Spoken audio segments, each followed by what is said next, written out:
Hello and welcome to session. So कौन कौन मेरे साथ जुड़ चुका है काइंडली चेक कर लीजिए, एम ऑडिबल और नॉट, विजिबिलिटी है, क्लैरिटी है, कोई टेक्निकल इशू है तो काइंडली कमेंट करके बता दीजिए ताकि सेशन में कोई प्रॉब्लम नहीं आनी चाहिए। राइट, चलिए आगे बढ़ते हैं। तो हम डिस्कस क्या कर रहे हैं आजकल? We are discussing polity. हमने हिस्ट्री डिस्कस कर ली है, हमने ज्योग्राफी डिस्कस कर ली है। राइट, क्रैश कोर्स है और जो कि फ्री है सभी के लिए। यू ऑल आर वेलकम, ज्वाइन कर सकते हैं इसको। कॉन्सेप्ट क्या हमारा कि हम कोशिश करेंगे आपको टॉपिक समझाने की, कॉन्सेप्चुअल क्लैरिटी लाने की, और दूसरा जो लोग पढ़ चुके हैं उनकी रिवीजन हो जाए, है ना। रिवीजन रहेगी और क्लैरिटी रहेगी। डाउट्स है तो आप पूछते रहिए। तो अभी हम क्या पढ़ रहे हैं? पॉलिटी पढ़ रहे हैं। इसमें कॉन्स्टिट्यूशन वाला पार्ट हमने डिस्कस कर लिया है। आज हम क्या स्टार्ट करेंगे? आज हम इलेक्शन की बात करेंगे। गवर्नमेंट है ना, तो इलेक्शन तो होगा उसमें, तो इलेक्शन की बात करेंगे। तो आज के टॉपिक क्या है हमारे पास? Will discuss the political parties, will discuss the conduct of elections followed by election law, जो आपने सुना होगा, सिलेबस में दिया हुआ है, रिप्रेजेंटेशन ऑफ पीपल एक्ट और इलेक्टोरल रिफॉर्म्स। मैंने आपको जैसे पहले बताया कि हम बात क्या कर रहे हैं, हम सिलेबस के अकॉर्डिंग बात करें जो भी कर रहे हैं। जो टॉपिक यहाँ पे मैं डिस्कस करूंगा सिलेबस में, अब यहाँ इलेक्शन लॉ लिख दिया मैंने, सिलेबस में it is representation of people act लिखा हुआ है, तो ऑब्वियस है वो हम पढ़ेंगे, हम कुछ नहीं छोड़ने वाले। तो वन बाय वन ये सारे टॉपिक आज हम डिस्कस करने वाले हैं। चलिए स्टार्ट करते हैं। राइट, और जो अब तक हमने पढ़ा है, मेरा सवाल यही होता है मेरे हिसाब से कि उसमें किसी को अगर कोई डाउट है, you are most welcome to ask. Screen पर नंबर दिया होता है हमेशा, उस पर मैसेज ड्रॉप कर सकते हैं। There is a channel group का हमारा, उसमें यू कैन ज्वाइन, उसमें you can raise your query, you can escalate that. और उसके अलावा भी है चैनल, तो चैनल पे जाइए, ग्रुप पे जाइए, व्हाट्सएप ग्रुप पे ज्वाइन कर लीजिए या इस नंबर पे मैसेज कर दीजिए। दस number is at your screen, bottom पे देख लीजिए स्क्रीन के। राइट, तो सबसे पहले हम बात करें पॉलिटिकल पार्टीज। तो पॉलिटिकल पार्टीज है क्या? बेसिकली देखो, डेमोक्रेसी हमारे यहाँ पे अगर नहीं भी होगी तो वहाँ भी पॉलिटिकल पार्टी हो सकती है, बट हमारे यहाँ डेमोक्रेसी तो जनरली उसी उसमें होती है कि जहाँ पे जो लोग हैं वो पार्टिसिपेट करें। कैसे करेंगे, किस चीज़ से करें? जब हमने कह दिया कि डेमोक्रेसी में लोग पार्टिसिपेट करें, तो करेंगे कैसे? Through through some instrument. तो ये वही इंस्ट्रूमेंट है जिसके थ्रू गवर्नमेंट बनती है, गवर्नमेंट में उसके पॉलिटिक्स में लोग पार्टिसिपेट कर सकते हैं। राइट, और ये जो पॉलिटिकल पार्टीज है कई तरह की हो सकती है। क्लासिफिकेशन हम करें, एक होती है नेशनल लेवल की पार्टी, एक होती है रीजनल में स्टेट लेवल की पार्टीज, जो अलग अलग रीजन्स में, अलग अलग स्टेट्स में है। और डिपेंड किस पे करता है, उनका परफॉर्मेंस कैसा है और कहाँ तक उनकी रीच है, कितने एरिया को वो कवर करती हैं, बेसिकली कितने स्टेट्स में, बेसिकली आप ऐसे कह सकते हैं। उसी के अकॉर्डिंग उनको रिकॉग्नाइज किया जाता है। कौन करता है? Election commission of India. तो चलिए इन्हीं के बारे में बात करते हैं। सबसे पहले जो इनका कॉन्स्टिट्यूशनल प्रोविजन है कोई, देखो कॉन्स्टिट्यूशन में तो एक्सप्लिसिटली कोई मेंशन नहीं है कि वहां पे पॉलिटिकल पार्टीज के बारे में लिखो कि पॉलिटिकल पार्टीज कैसे बनेंगी, नहीं, वहां नहीं मेंशन है। फिर किस चीज से कंट्रोल होती हैं चीजें, कहाँ पे लिखा हुआ है? लॉ जो हमारे पास हैं, राइट, जो इंस्टीट्यूशन है जो कॉन्स्टिट्यूशन ने बनाए हैं वो इसको कंट्रोल करते हैं, वो गवर्न करते हैं। जैसे लॉ भी चल रहा है अपना, रिप्रेजेंटेशन ऑफ पीपल एक्ट, रोपा इसको बोल देते हैं, आरपीए कह लीजिए, आरओपीए कह लीजिए। 1951 का, इसमें सारी क्वालिफिकेशन, डिस्क्वालिफिकेशन सब कुछ मेंशन किया हुआ इलेक्शन के बारे में। दूसरा जो बॉडी है वो इलेक्शन कमीशन ऑफ इंडिया, तो उसकी जो गाइडलाइंस हैं वो गाइडलाइंस इशू करते हैं इलेक्शन के लिए, वो चलेंगी। फिर वो मॉडल कोड ऑफ कंडक्ट लगा देते हैं, पंजाबी में हम क्या कहते हैं उसको, चोण जाब्ता, है ना, कि चोण जाब्ता लग गया जी, मॉडल कोड ऑफ कंडक्ट लग गया। और एक है एंटी डिफेक्शन लॉ, जो कि हमने स्टार्टिंग में बात की जी, जब हमने पॉलिटी स्टार्ट की थी। द 10th शेड्यूल, शेड्यूल पढ़ा था ना हमने, तो 10th शेड्यूल, 10th शेड्यूल किसकी बात करता है? Anti defection. लेमन की भाषा में बात करें तो दल बदलने की बात करते हैं, कि अगर कोई अपना दल बदल लेगा, दल का मतलब अपनी पार्टी बदल लेगा कब? इलेक्शन जीतने के बाद, तो उसको क्या पनिशमेंट दी जा सकती है, उसके लिए क्या प्रोविजंस हैं। राइट, अब बात हम पॉलिटिकल पार्टीज की कर रहे हैं, तो देख लेते हैं कितने तरह की पॉलिटिकल पार्टीज होती हैं। जो हमने नाम लिया पहले वही है, नेशनल पार्टी होगी, एक स्टेट पार्टी होगी, और एक है रजिस्टर्ड पार्टी, बट वो अनरिकॉग्नाइज्ड पार्टी है। तो इसमें फर्क क्या है, इसको समझ लेते हैं, चिंता ना कीजिए, हम सब समझेंगे। तो सबसे पहले will discuss the national party. अब ये एग्जाम के लिए इंपॉर्टेंट है, यस, ये ज्यादा इंपॉर्टेंट है। यहाँ पे आपको क्या समझना है, आपको इसका क्राइटेरिया समझना है। यहाँ से क्वेश्चन बनेगा कि पॉलिटिकल पार्टी बनने के लिए क्या क्राइटेरिया होता है, किसको आप पॉलिटिकल पार्टी कहेंगे, किसको स्टेट पार्टी कहेंगे। राइट, तो सबसे पहला नेशनल पार्टी जो है, ये कौन बताएगा? Election commission of India. किसके तहत, कौन से प्रोविजन के तहत? जो एक कंट्रोल ऑर्डर कह ले सकते हैं, उसको ऑर्डर बोलेंगे, election symbol reservation and allotment order 1968, मतलब this is a kind of by law. Right. एक एग्जीक्यूटिव जो रेजोल्यूशन से बना दिया गया एग्जीक्यूटिव ऑर्डर है वो ये, तो इसलिए इसको हम एक्ट नहीं बोलेंगे, ये ऑर्डर है। तो यहाँ पे क्राइटेरिया क्या है, इसमें जो नोटिफिकेशन निकाला है अब अभी जो हमारा चल रहा है, हम प्रेजेंट की बात करेंगे। प्रेजेंट ये है कि ये जो चीजें लिखी हुई इनमें से कोई एक हो जाए, एनी वन, सारी नहीं होनी चाहिए, एनी वन है। एनी वन में क्या है कि या तो 2% सीट वो जीत ले पार्टी लोकसभा की, पर वो 2% सीट एटलीस्ट 3 स्टेट से उसको जितनी होगी, यानी कि 3 स्टेट से जो सीट जीतेगी उसमें वोट कितने मिले, सीट कितनी आनी चाहिए उसकी लोकसभा की, 2%। तो 2% कितना हो गया, लोकसभा रफली 9 सीटें होगी, तो 3 स्टेट से वो 9 सीटें जीत ले तो वो नेशनल पार्टी बन जाएगी। और या तो ये हो जाए या फिर जहाँ एक ते जहाँ दो। तो दूसरा ये है कि दोनों में क्या फर्क है, अब इसमें क्या है, 6% वोट, वहां पे सीट थी याद रखिएगा, यहाँ पे वोट है कि 4 या उससे ज्यादा स्टेट में लोकसभा या असेंबली के इलेक्शन में, कि कोई भी इलेक्शन है, 4 या उससे ज्यादा स्टेट में वो पार्टिसिपेट करे और उसको 6% वैलिड वोट मिल जाएं और 4 वो लोकसभा की सीटें जीत जाए, ये दोनों कंडीशन यहाँ पे होंगी, तब वो नेशनल पार्टी बन जाएगी। उसके अलावा एक और कंडीशन है कि या फिर और क्या है, या है ना, या तो पहला हो जाए दूसरा तीसरा। तीसरा क्या है कि वो एक स्टेट पार्टी हो किसमें, 4 या उससे ज्यादा स्टेट में, अगर वो पॉलिटिकल स्टेट पार्टी डिक्लेयर किया हुआ है उसको, तो वो नेशनल पार्टी कहलाएगी। स्टेट पार्टी की क्या कंडीशंस हैं, क्या क्राइटेरिया, वो हम डिस्कस करेंगे। उससे पहले एग्जांपल देख लेते हैं कि हमारे पास नेशनल पार्टी कौन कौन सी हैं। ये नेशनल पार्टीज हैं आपकी, जो आपने सुना होगा, इंडियन नेशनल कांग्रेस सभी को पता है, और ये हिस्ट्री में पढ़ा था आपने, 1885 में बनी थी। फिर भारतीय जनता पार्टी है 1980 में बनी है, बहुजन समाज पार्टी 84 में बनी है, और कम्युनिस्ट पार्टी ऑफ इंडिया जो कि पोस्ट इंडिपेंडेंस टाइम में बनी 64 में, 1964। राइट। आम आदमी पार्टी 2012 की है, नेशनल पार्टी पीपल्स पार्टी जो एनपीपी 2013 की है। तो ये आपकी नेशनल पार्टी अभी हैं। जो स्टेट पार्टीज हैं तो वो कौन सी होती है, बेसिकली ये रीजनल पार्टी होती हैं, किसी एक रीजन में होती हैं, लैंग्वेज के बेसिस पे भी हो सकती हैं, बट वो बनाने का उनका तरीका हो सकता है कि लैंग्वेज के बेसिस पे उन्होंने बनाई है कि हम इस एरिया के लोगों को जोड़ेंगे, पंजाब के पंजाबी हो गए, वो रिलीजन का भी रख सकते हैं बीच में, कुछ भी हो सकता है, बहुजन समाज कास्ट के बेसिस पे हो सकता है, बट एक्चुअल में इनका जो सारा मोटिव है वो पॉलिटिकली होता है, इलेक्शन कंटेस्ट करना है, सीट जीतनी है, रिलीजन को प्रमोट करने के लिए नहीं बनती है, कास्ट को प्रमोट करने के लिए नहीं बनती है। That could be one of the basis जिसके बेसिस पे वो वोट मांगते हैं, कि कास्ट के नाम पे वोट मांगते हैं वो। राइट। तो यहाँ पे क्या कंडीशंस दी हुई हैं वो हम देख लेते हैं कि अगर स्टेट पार्टी किसी को डिक्लेयर करना है तो क्या होना चाहिए, ये जो कंडीशंस दी हैं उनमें से कोई एक हो जानी चाहिए। Any one of the following, कौन कौन सी, कि असेंबली की या लोकसभा की जब इलेक्शंस होंगे उसमें जो सीट होंगी या जो वोट होंगी उसमें 2 सीट मिले उसमें असेंबली में और 6% वोट मिले, तो या तो 6% वो वोट ले जाए और 2 सीट्स ले जाए, कहाँ की, एज एमएलए। राइट। तो उसको क्या है, स्टेट पार्टी मान लिया जाएगा। अगर ये नहीं है तो और क्या है, फिर ये है कि 3 सीटें, 3 सीटें उसने जीती हो या 3% सीट जीती हो, जो भी ज्यादा होगा।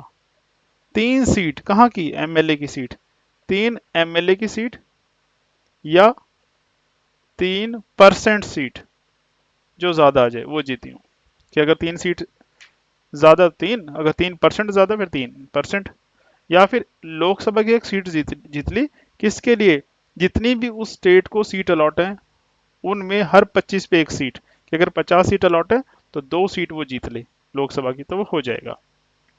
या फिर क्या है, जितने भी स्टेट में वोट पड़े उसका 8% वोट उस पार्टी को मिल जाए।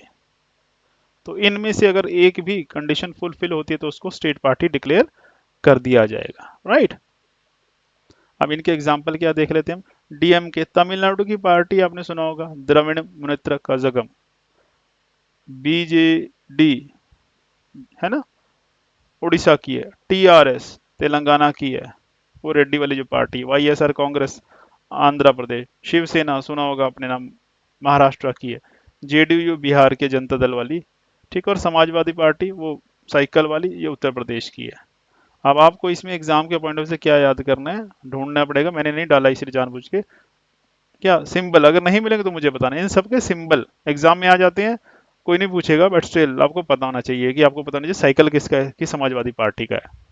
जैसे वो तकड़ी तो पता ही है सभी को किसका है, झाड़ू सभी को पता है किसका है, और कमल की सभी को पता है किसका है, और पंजा किसका है, सब पता है, बस यही एग्जाम में आ सकते हैं। तो एटलीस्ट ये बेसिक सी नॉलेज है। तो हम बेसिक क्यों बात करें, हम नहीं बात करें, ये सिलेबस है, जनरल स्टडीज का सिलेबस है, तो हम जनरल बातें कर रहे हैं और हमें जनरल चीजें पता होनी चाहिए, इसलिए मैंने डाली नहीं, क्योंकि ये तो सभी को पता होता है भाई। चलिए, तीसरा हमने क्या बात की, तीसरी पार्टी कौन सी है, अनरजिस्टर्ड है, और सॉरी अनरिकॉग्नाइज्ड है बट रजिस्टर्ड पार्टीज। अब इसका मतलब क्या हुआ कि इलेक्शन कमीशन के पास कोई पॉलिटिकल पार्टी रजिस्टर हो जाए, बट अभी वो कोई क्राइटेरिया पूरा ना कर पाए, ना वो स्टेट का और ना ही वो नेशनल पार्टी का। जब स्टेट का नहीं करती तो नेशनल का कहाँ से करेगी, राइट। अगर वो नहीं कर पाती तो क्या होगा, उसको रजिस्टर्ड अनरिकॉग्नाइज्ड पार्टी डिक्लेयर किया जाएगा। तो इलेक्शन लड़ सकती है, यस, पर उसको कोई सिंबल रिजर्व नहीं रखने का अधिकार जो है वो मिलेगा। मीन्स वो कोई सिंबल रिजर्व नहीं रख सकते। कैसे, कि जो पार्टीज हैं, स्टेट पार्टी है, नेशनल पार्टी, वो एक सिंबल सबको मिला हुआ है, अभी हमने बात की सिंबल की। और कुछ आपने देखा होगा जब लोग इलेक्शन लड़ते हैं तो कुछ को ना अजीब अजीब से मिलते हैं, किसी को कुर्सी मिल गया, किसी को क्रिकेट का बैट मिल गया, सिंबल बस मिल गया, अजीब से सिंबल होते हैं ना, क्यों होते हैं, क्योंकि वो इंडिविजुअल है, इंडिपेंडेंट है, उनका पॉलिटिकल पार्टी से कोई लेना देना नहीं होता है।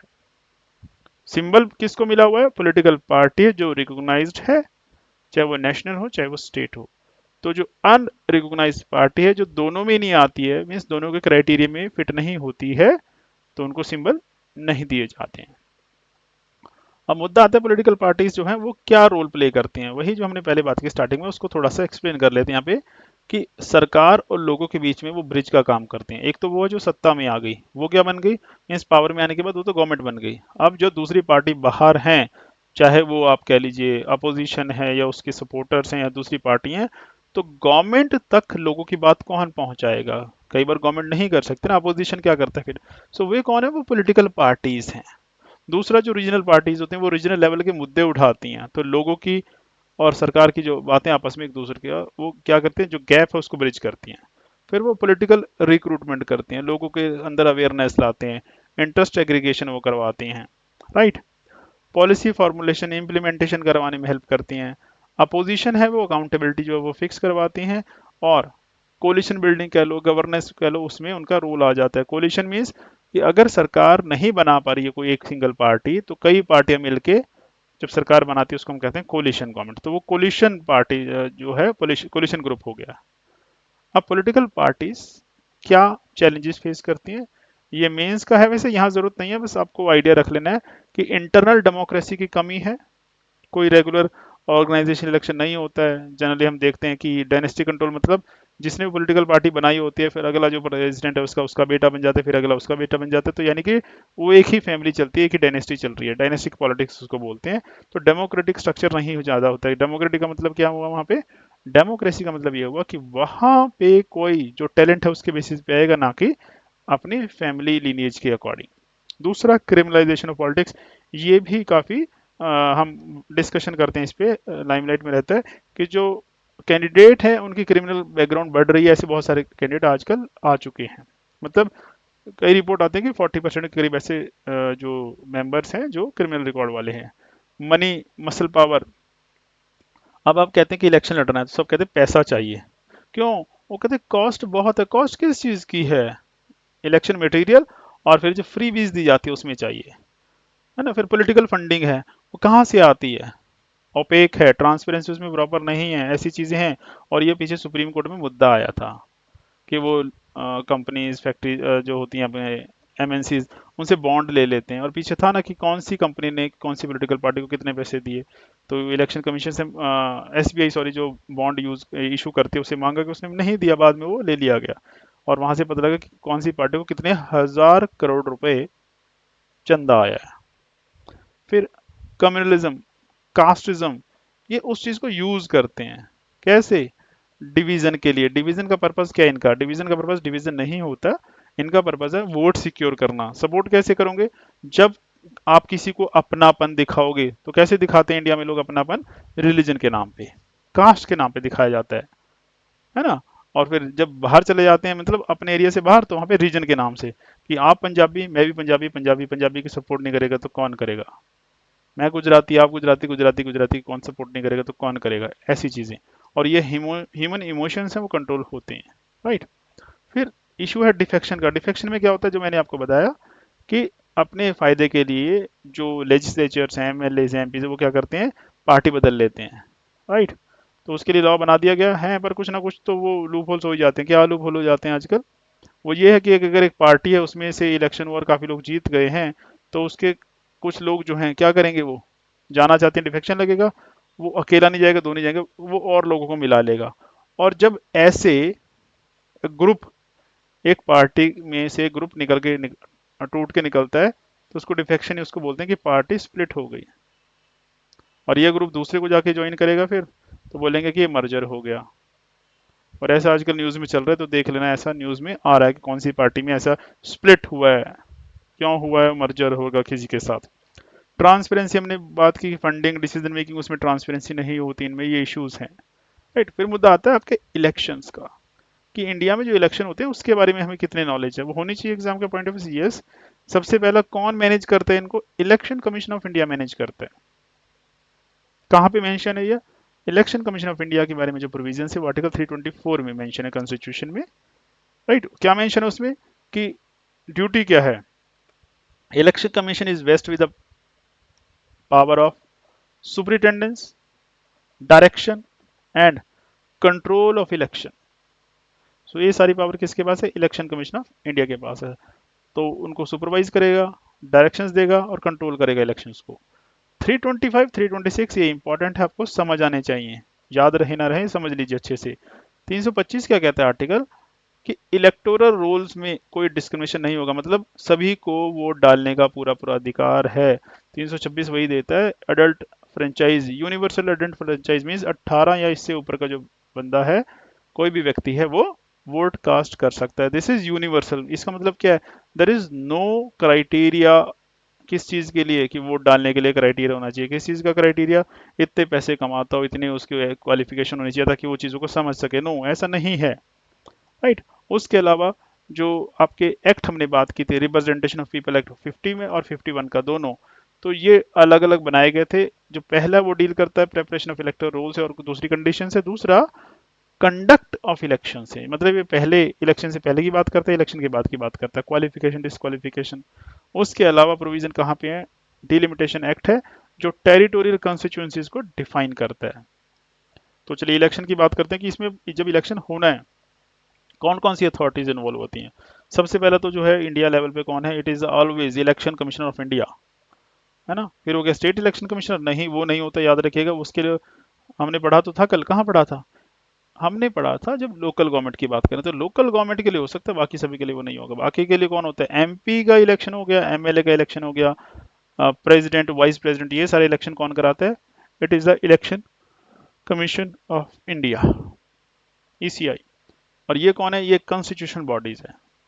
और फिर उसके ऊपर उसके नीचे चले जाइए, कौन होता है, चीफ इलेक्टोरल ऑफिसर होता है, यानी कि एक स्टेट लेवल पे चीफ इलेक्टोरल ऑफिसर होता है, सीईओ जनरली वो आईएएस ऑफिसर होता है। और ये कौन होता है, हर स्टेट में हेड ऑफ द इलेक्शंस होता है। डिस्ट्रिक्ट में एक डिस्ट्रिक्ट इलेक्शन ऑफिसर होता है, जो क्या देखता है, डिस्ट्रिक्ट लेवल के जो इलेक्शन है उनको कंट्रोल करता है, उनकी सुपरविजन करता है। और एक RO means returning officer appoint किया जाता है, जो कंडक्ट करवाएगा, राइट। तो इसकी ड्यूटी क्या है, इलेक्शन कंडक्ट करवाना। कौन होता है जनरली, जैसे डिप्टी कमिश्नर हो गया, एसडीएम हो गया, इनको आरओ अपॉइंट कर दिया जाता है। फिर प्रेजाइडिंग और पोलिंग ऑफिसर, ये कौन है, जहां पे एक्चुअल जिस जगह पे आप वोट डालने जाते हैं उसको बोलते हैं पोलिंग बूथ। तो पोलिंग बूथ पे जो वोटिंग कौन करा रहा है, वहां पे आरओ नहीं आ रहा है, वहां पे जो उसका इंचार्ज है वो है प्रेजाइडिंग ऑफिसर, और जो पॉलिटिकल पार्टीज लगा देते हैं वो पोलिंग ऑफिसर्स होते हैं। तो बेसिकली जो प्रेजाइडिंग ऑफिसर है वो कंडक्ट करवाता है, उसके बारे में बताना चाहिए। और कुछ गवर्नमेंट ऑफिसर्स को क्या करती है सरकार, उनको ऑब्जर्वर बना देती है, किस चीज के लिए, वो ये इंश्योर करते हैं कि इलेक्शन जो है फ्री एंड फेयर हुआ, कहीं पे बूथ कैप्चरिंग नहीं हुआ, कुछ गलत काम नहीं हुआ, छीन के नहीं ले जाया गया, जो हुआ जेन्युइन हुआ। तो ऑब्जर्वर भी अपॉइंट किए जाते हैं, अब इलेक्शन जब होता है उसका शेड्यूल क्या होता है, नोटिफिकेशन कैसे आती है, कब होता है, कहाँ से स्टार्ट होता है प्रोसेस। तो यहाँ प्रोसेस ये है कि सबसे पहला क्या है, इलेक्शन का शेड्यूल अनाउंस होता है। कौन करता है, इलेक्शन कमीशन अनाउंस करता है। उसमें होता क्या है कि वो डेट फिक्स करते हैं कि भाई हम इलेक्शन कमीशन जो वो कहेगा इस तारीख से इस स्टेट का, इस तारीख से इस स्टेट का इलेक्शन होगा। और वो कौन सा वो कहीं नहीं लिखा है, तो जो उनका दिल करेगा वो कर देंगे। बट ये होता है कि 5 साल बाद ऐसा करते हैं वो, उससे पहले तो अगर असेंबली डिसॉल्व हो जाए, सेशन हाउस डिसॉल्व हो जाए, तभी हो सकता है। उसके बाद गवर्नर या प्रेसिडेंट जैसा भी केस होगा वो एक फॉर्मल इनिशिएशन जो है प्रोसेस को वो करवाते हैं। फिर जिसने इलेक्शन लड़ना है वो अपना फॉर्म भरने आता है, उसको बोलते हैं नॉमिनेशन करना। फॉर्म भरने आते मीन्स अप्लाई करने आते हैं कि हम इच्छुक हैं। तो कैंडिडेट्स वो आरओ के पास आते हैं, रिटर्निंग अफसर के पास आते हैं, किस चीज़ के लिए, नॉमिनेशन भरने के लिए। फिर स्क्रूटिनी होती मीन्स उस चीज़ को वेरीफाई किया जाता है, जो उनके डॉक्यूमेंट है आरओ उनको वेरीफाई करता है। और फिर एक टाइम मिलता है कि जो जो अपना नाम वापस लेना चाहता है, विड्रॉ करना चाहता है, वो वापस ले ले, ताकि हम शेड्यूल फाइनल कर सके। फिर अलाउ होती है इलेक्शन कैंपेन, क्योंकि जब सारा कुछ फाइनल हो गया कि किसने इलेक्शन लड़ना है, तो क्या होगा, अब उसका प्रचार होगा, कैंपेनिंग होगी। तो कैंपेनिंग स्टार्ट हो जाती है, जो कि एक स्पेसिफिक पीरियड के लिए होती है। मतलब जब इलेक्शन उन्होंने कर दिया और कैंपेनिंग स्टार्ट की, तो जब पोलिंग होनी है, जिस दिन वोटिंग होनी है, उससे 48 घंटे पहले वो बंद हो जाना चाहिए। प्रैक्टिकली तो बात की बात है, पर थ्योरी सेज दिस 48 घंटे पहले। कई जगह हो सकता है वो एक दिन पहले तक, 24 घंटे पहले तक वो कैंपेनिंग कर रहे हों। फिर जिस दिन वोटिंग डे आता है, पोलिंग डे, उस दिन क्या होता है, ईवीएम यूज की जाती हैं और वोटर वेरीफाइड पेपर्स पे जो ट्रेल है वो यूज की जाती है, पेपर ऑडिट ट्रेल बोलते हैं इसको। इससे क्या होगा, ये इलेक्ट्रॉनिक डिवाइस है और इस डिवाइस से जब वोट डालते हैं तो एक पेपर ट्रेल निकलता है, दैट इज वीवीपैट, ताकि कोई ऑब्जेक्शन रेज ना कर सके कि इसने तो बटन दबा के अपने पास वोट डाल ली हैं, अपने आप डाली। मतलब कि अब कौन अंदाजा लगाएगा क्या हो रहा है डिजिटल बटन से, वो सही है गलत है ना। तो उसके लिए कि ऐसा तो नहीं कि मैंने ए को डाला और वो क्लिक किसका हो गया, बी के साथ तार जोड़ दिएगा उसके, बी को डाला वो भी बी को जा रहा है, सी को डाला वो भी बी को जा रहा है। तो ऐसा तो नहीं हो रखा, राइट, ताकि टेम्परिंग ना हो। उसके बाद क्या होता है, इलेक्शंस हो गया, फिर उनकी डेजिग्नेटेड जो प्लेस होते हैं वहां पे उनको रख दिया जाता है मशीन को, और बाद में उनको क्या किया जाता है, काउंटिंग सेंटर डेजिग्नेट करके वहां पे काउंटिंग की जाती है। और उसके बाद जब काउंटिंग हो जाती है तो रिटर्निंग अफसर फॉर्मली डिक्लेयर करता है कि ये इलेक्शन में ये बंदा जीता है, राइट। उसके अलावा इलेक्शन कमीशन क्या करवाता है, इलेक्टोरल रोल्स को तैयार करवाता है। इसका मतलब क्या होता है, जो वोटर लिस्ट है उसको तैयार करवाना। तो इसका मतलब वोटर लिस्ट कौन तैयार करेगा, इलेक्शन कमीशन ऑफ इंडिया, जो कि हर साल अपडेट की जाती है, ये याद रखिएगा। और ये ऑप्शनली आधार से लिंक है। आधार से लिंक क्यों की गई है, ताकि डुप्लीसिटी ना हो जाए कि एक बंदा था ए, वो डाल के गया, वो हाथ पे हटा के जो इंक लगी होती है आया, फिर दोबारा लाइन में लग गया कि हमने तो वोट ही नहीं डाला अभी, है ना। अगर वो कहेंगे वोट डाल दी तो कहेंगे कोई और डाल गया होगा, मुझे क्या पता, राइट। और इस वोटर लिस्ट में किसका नाम होता है, हर सिटीजन का जो 18 साल से ऊपर का नहीं है तो वो करवा सकते हैं। फिर वोटिंग मैकेनिज्म में आपको कुछ कॉन्सेप्ट हैं, जो टर्म्स है वो पता होनी चाहिए। जैसे आप बात करते हैं ईवीएम, तो ईवीएम क्या, इलेक्ट्रॉनिक वोटिंग मशीन है। कब से यूज हो रही है इंडिया में, 2000 से, यानी कि करीब 25 साल होने वाले हैं इनको। उसके बाद है वीवीपैट, यानी कि voter verified paper audit trail. ये वोट की वेरिफिकेशन के लिए इंट्रोड्यूस किया गया था, पहले नहीं होता था। इसका मतलब सुप्रीम कोर्ट ने ही कहा होगा तभी स्टार्ट हुआ होगा। पोस्टल बैलेट, अब ये क्या है, जो लोग सर्विस करते हैं, सीनियर सिटीजन है ना, सिटीजन है, बुजुर्ग हैं, आ नहीं जा नहीं सकते, या वो जो डिसेबल हैं, फिजिकली चैलेंज्ड हैं, या स्पेशली एबल्ड लोग हैं, तो उनके लिए एक प्रोविजन है कि वो पहले टाइम से पहले एक पोस्ट कर सकते हैं अपनी वोट को, that is a postal ballot. जो उनका फॉर्म होगा वो लेके उसको भर के कर सकते हैं। प्रॉक्सी वोटिंग, ये किसके लिए होती है, जनरली आर्म्ड फोर्सेज के लिए, जो फौजी हैं उनके लिए होती है, सोल्जर्स के लिए, कि वो अलग अलग कंडीशन में रह रहे होते हैं, उनके लिए पॉसिबल नहीं वो आना, तो उनके अलाउड है कि प्रॉक्सी वोटिंग हो जाए उनके बिहाफ पे, वो किसी से और से करवा लेंगे। रिमोट वोटिंग है, राइट, मतलब जैसा भी प्रोसीजर होगा। रिमोट वोटिंग है, ये प्रपोज्ड है कि जो माइग्रेंट दूर रहते हैं उनके लिए ये की जाए, क्योंकि वो पोस्टल बैलेट का तो हक उनके पास नहीं है, क्योंकि वो सर्विस में नहीं है। तो यहाँ पे हमने एक बात की चोण जाब्ता। तो क्या होता है मॉडल कोड ऑफ कंडक्ट या चोण जाब्ता? बेसिकली ये कुछ गाइडलाइंस इशू की जाती हैं, और किसके द्वारा? By the ECI, election commission of India. किस चीज़ के लिए? पॉलिटिकल पार्टीज हैं, उनके जो कैंडिडेट हैं इलेक्शन के टाइम पे उनको कंट्रोल करने के लिए, रेगुलेट करने के लिए ये गाइडलाइंस इशू की जाती हैं, राइट। इनके मुताबिक क्या है कि जो इलेक्शन है जब अनाउंस होगा उस दिन से मॉडल कोड ऑफ कंडक्ट लग जाएगा। तो मॉडल कोड ऑफ कंडक्ट कब से लगता है? Announcement of the election schedule. कब तक रहेगा वो? जब तक इलेक्शन का रिजल्ट नहीं आ जाता। प्रोविजन क्या है जो इसकी है वो यही है कि कोई नई स्कीम अनाउंस नहीं करेंगे। मतलब जिस दिन मॉडल कोड ऑफ कंडक्ट लग गया, यानी कि जिस दिन इलेक्शन डिक्लेयर हो गए,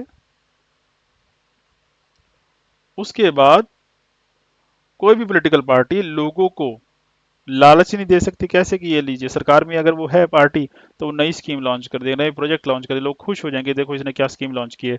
यहाँ तक कि वो नई रिक्रूटमेंट भी नहीं कर सकते, नए टेंडर भी नहीं फ्लोट कर सकते, नया किसी को बेनिफिट नहीं दे सकते। हाँ, जो पुराना कॉन्टिन्यूटी में चल रहा है पहले टाइम से, तो उसको वो अलाउ कर सकते हैं, बस वो तो किया जा सकता है, अदरवाइज किया नहीं होगा। और जो कुछ करना पड़ा तो इलेक्शन कमीशन ऑफ इंडिया की ड्यू परमिशन चाहिए, उसके बिना तो नहीं कर सकते, राइट।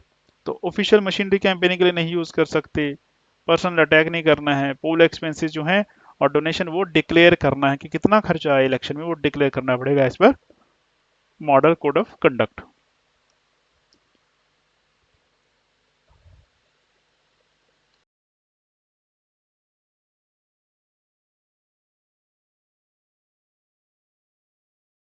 राइट। जी, डाउट नहीं होना चाहिए किसी को। चलिए आगे चलते हैं। तो यहाँ पे हमारे पास क्या क्या इंस्ट्रूमेंट है जब हम बात करते हैं कि जो इलेक्शन है फ्री और फेयर होगा, तो हम क्या क्या हमारे पास है? Number one is sweep. तो ये क्या है? ये कैंपेन है वोटर अवेयरनेस का। Sweep mean systematic voters education and electoral participation. दूसरा एक ऐप है सी विजिल ऐप। इसमें क्या है? जो मॉडल कोड ऑफ कंडक्ट की वायलेशन है रियल टाइम में वो रिपोर्ट की जाती हैं। Third is election observer. तो ये क्या करते हैं? मॉनिटरिंग करते हैं कि फेयरनेस है इलेक्शन में, कंप्लाइंसेस जो हैं, अप्रूव जो डायरेक्शंस दी गई हैं वो फॉलो हो रही हैं। सीजर और मॉनिटरिंग टीम होती हैं जो कि ब्लैक मनी को ट्रैक करती हैं, फ्रीबीज को ट्रैक करती हैं। फिर बीएलओ को होता है बूथ लेवल पे, कि जो पोलिंग स्टेशन है, बूथ है, तो वहां पे एक बीएलओ होता है पॉलिटिकल पार्टी का। वो किस चीज के लिए बैठा होता है वहां पे? वो वोटर की जो लिस्ट है उससे वोटर को वेरीफाई कर रहे होते हैं, तो उसको मेंटेन करते हैं वो। उसके अलावा पेड न्यूज जो है उसको रोकने के लिए भी कोशिश है कि मीडिया सर्टिफिकेशन मॉनिटर कमेटी होगी जो पेड न्यूज को प्रिवेंट करने की कोशिश करेगी, कि प्रिवेंट करना है हमने, कोई पेड न्यूज नहीं होनी चाहिए,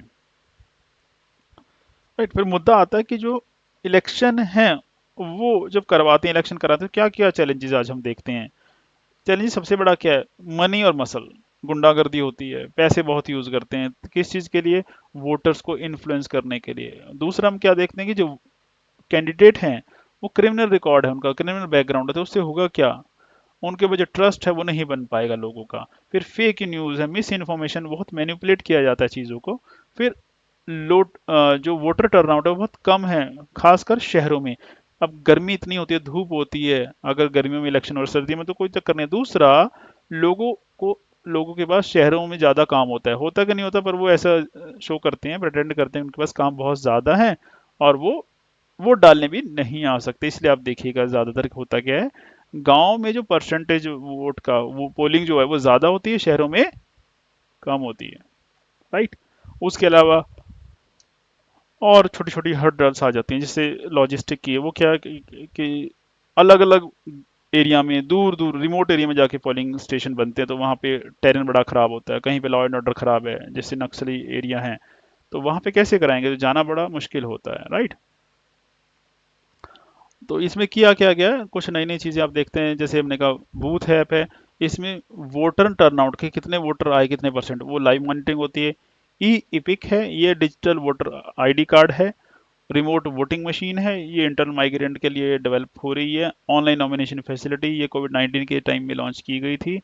QR code on voter ID, इससे क्या होगा, this is a kind of security feature जो कि इनहांस लेवल का है, जिससे आपको इसको फोर्ज नहीं कर सकते, गलत कार्ड बना के आप नहीं ले जा सकते कि किसी और के कार्ड पे अपना नाम लिख लिया। उससे होगा क्या, बारकोड स्कैन करो पता लग जाएगा किसका एक्चुअली, राइट। और कुछ प्रैक्टिसेस देखने को मिली कि गवर्नमेंट जो है वो कोशिश करती है और पॉलिटिकल पार्टीज को भी प्रमोट करते हैं, पॉलिटिकल पार्टीज ही हैं जो इसका जवाब दे सकते हैं। उन्होंने दिया कि तमिलनाडु में जो वोटर हैं उनके लिए हेल्पलाइन बनाई गई, खासकर जो एल्डरली लोग हैं, सीनियर सिटीजन है और डिसेबल्ड हैं, वो कैसे वोट डालेंगे, उनके लिए हेल्पलाइन बना दी कि लो जी आप फोन करके हेल्प ले लो। गुजरात, सिक्योरिटी के लिए क्या किया गया, ड्रोन का इस्तेमाल किया गया। केरला, जो पोलिंग बूथ है वो मॉडल लेवल के बनाएगी, मॉडल का मतलब जिसको देख के आप आइडिया लगाए कि हमें ऐसा करना चाहिए, वो एक सिंबलाइज करेगा उस चीज़ को। किस चीज़ के मॉडल पोलिंग बूथ है यहाँ पे, बेसिकली चाइल्ड केयर के लिए, बच्चों को लेकर नहीं आते बहुत लोग, कि बच्चे हैं तो वोट डालने नहीं जाते, छोड़िए छोटे बच्चे हैं तो उनके लिए चाइल्ड केयर होना चाहिए, वहाँ पे सैनिटेशन की अरेंजमेंट्स होनी चाहिए। फिर हिमाचल प्रदेश, हिमाचल प्रदेश ऐसा बहुत बड़ा है, बड़ा का मतलब वैसे बड़ा नहीं है, पंजाब से ऑलमोस्ट बराबर, ये थोड़ा सा बड़ा है, हाँ, बिल्कुल हल्का सा थोड़ा सा बड़ा है। तो आबादी बहुत कम है, इतनी तो हमारे लुधियाना डिस्ट्रिक्ट की होगी जितनी आबादी पूरे हिमाचल की है। तो यानी कि डेंसिटी कम है, लोग दूर दूर रहते हैं, तो टेरेन ऐसा नहीं है, कंडीशन ऐसी नहीं है कि आप फ्रीली घूम सकते हैं। तो वहाँ पे जो दूर के पोलिंग स्टेशन है वहाँ पे जाना बहुत मुश्किल होता है। तो वहाँ पे क्या किया जाता है, हेलीकॉप्टर्स का इस्तेमाल किया जाता है, राइट। उसके बाद हम क्या बात करेंगे, हम बात करेंगे इलेक्शन लॉ की, कि इलेक्शंस के लिए क्या लॉ बनाए गए हैं। देखिए इलेक्शन की अगर मैं लॉ की बात करूं तो एक तो वही है रिप्रेजेंटेशन ऑफ पीपल एक्ट, एक 50 का है, 51 का है। फिर जो 51 का एक्ट है उसके तहत कुछ रूल बनाए गए जिनको हम कहते हैं कंडक्ट ऑफ इलेक्शन रूल्स। फिर एक प्रोविजन है डिलिमिटेशन एक्ट्स की, कि अलग अलग टाइम पे अलग अलग एक्ट बनते रहे हैं। तो सबसे पहला है ROPA, रोपा 1950, यानी कि 1950 का एक्ट। ये किस चीज़ से डील करता है, number one delimitation of constituency के बारे में इसमें है। दूसरा इलेक्टोरल रोल्स, यानी कि वोटर लिस्ट कैसे तैयार करनी है, उसमें क्या प्रोविजन होनी चाहिए, क्वालिफिकेशन ऑफ वोटर क्या होना चाहिए, फिर सीट्स जो है पार्लियामेंट और असेंबली में कैसे एलोकेट करनी, कितनी करनी, वो सारी इसमें प्रोविजन दी गई है, राइट। इंपॉर्टेंट प्रोविजन क्या है, सेक्शन 15 है, जो कि क्या कहता है कि हर कंस्टिट्यूंसीज के लिए अलग अलग इलेक्टोरल रोल्स होने चाहिए। सेक्शन 16 जो है वो डिस्क्वालिफिकेशन की बात करता है कि जो रजिस्ट्रेशन है इलेक्टोरल रोल्स का, उसमें कैसे कोई डिस्क्वालीफाई हो सकता है, कैसे हो सकता है कि वो सिटीजन नहीं है, अगर तो डिस्क्वालीफाई हो सकता है कि पहले था अब नहीं है, उसका वो अनसाउंड माइंड का है, राइट, तब हो सकता है। 21 क्या कहता है सेक्शन इस एक्ट का, कि पीरियोडिक रिवीजन होनी चाहिए इलेक्टोरल रोल्स की, जो वोटर लिस्ट बना दी ऐसा नहीं कि वो ऐसी रहनी चाहिए, टाइम टू टाइम 2 साल बाद 10 साल बाद जब भी आपको लगे कि अब टाइम है तो वो वोटर लिस्ट चेंज कीजिए, रिवाइज कीजिए। उससे होगा क्या, जो लोग चले गए हैं, डिसीज्ड हो गए हैं, उनको उसमें से हटा दिया जाएगा, और जो बड़े हो गए हैं जिनका नाम और है तो वो आ जाएगा, ताकि वो बैलेंस रहेगी और लेटेस्ट अपडेटेड रहनी चाहिए। जो 51 का एक्ट है उसमें क्या प्रोविजन है, वो इलेक्शन से डील करता है, इलेक्शन कैसे होंगे, कैंडिडेट की एलिजिबिलिटी क्या होगी, डिस्क्वालीफाई कैसे होगा वो, करप्ट प्रैक्टिसेस जो है वो कौन कर रहा है, कैसे उसको कंट्रोल करना है, इलेक्शन का ऑफेंस हो गए वो आगे, फिर इलेक्शन डिस्प्यूट और रेमेडीज आगे, इसमें सारा कुछ आ गया है। अगर हम कंडक्ट की बात करें तो उसमें ये सेक्शन है जो आपको पता होनी चाहिए। तो इंपॉर्टेंट सेक्शंस क्या हैं, सेक्शन 30 टू 39 है, ये प्रोसीजर की बात करता है, नॉमिनेशन हो गया, स्क्रूटनी हो गया, विड्रॉल हो गया, राइट।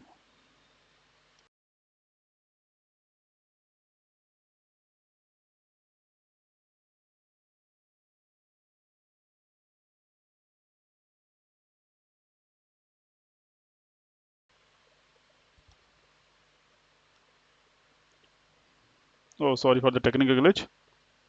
फिर जो सेक्शन दिस 39 क्या बात करता है, नॉमिनेशन, स्क्रूटनी, विड्रॉल।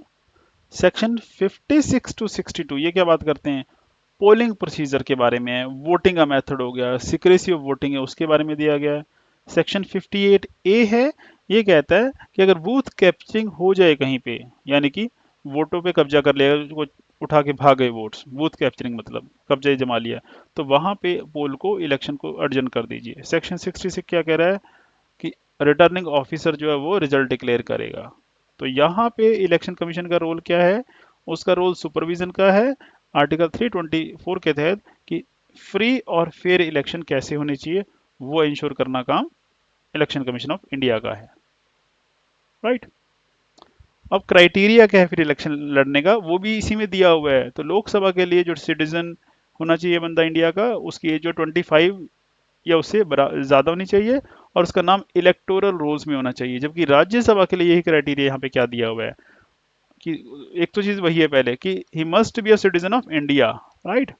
दूसरा, एज जो है वो थोड़ी यहाँ पे बढ़ गई है, 25 है एमएलए के लिए, तो यहाँ पे कितनी है, सॉरी एमपी के लिए 25, लोकसभा के लिए, तो एमपी जो राज्यसभा को उसकी 30 है, राइट।